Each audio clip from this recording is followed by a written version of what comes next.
চিনির বদলে কি গুড় খাওয়া ভালো? ডাক্তার আফলাতুন আক্তার জাহান, মেডিসিন স্পেশালিস্ট, ইন্টারনাল মেডিসিন বিভাগ, স্কয়ার হাসপাতাল লিমিটেড, ঢাকা। চিনি ও গুড় দুটোই আখের রস থেকে তৈরি হলেও চিনি প্রক্রিয়াকরণের কারণে ক্যালরি ছাড়া অন্য কোনো পুষ্টি উপাদান থাকে না, যা গুড়ে থাকে। গুড়ে আয়রন থাকায় শরীরে আয়রনের ঘাটতি পূরণ করে, ফলে রক্তশূন্যতা প্রতিরোধে সাহায্য করে। তবে যাদের অন্য উৎস থেকে আয়রন গ্রহণের পরিমাণ কম, তাদের ক্ষেত্রে শুধুই গুড় থেকে এই ঘাটতি পূরণ সম্ভব নয়। গুড়ে ভিটামিন, মিনারেল ও অ্যান্টি অক্সিডেন্ট থাকায় এটি রোগ প্রতিরোধে সাহায্য করে।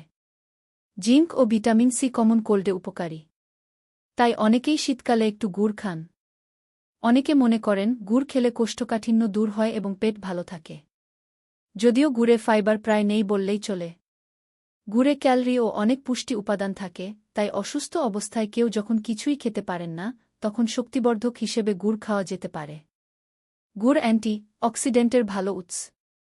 এতে ফেনোলিক অ্যাসিড থাকায় শরীরে অক্সিডেন্ট ও স্ট্রেস কমায়, ফলে বয়স ধরে রাখতে সাহায্য করে। কিছু ক্যান্সার প্রতিরোধে সাহায্য করে, চোখের মাস্কুলার ডিজেনারেশন কমিয়ে দৃষ্টিশক্তি ভালো রাখতে সাহায্য করে ও ডিমেনশিয়া প্রতিরোধ করে।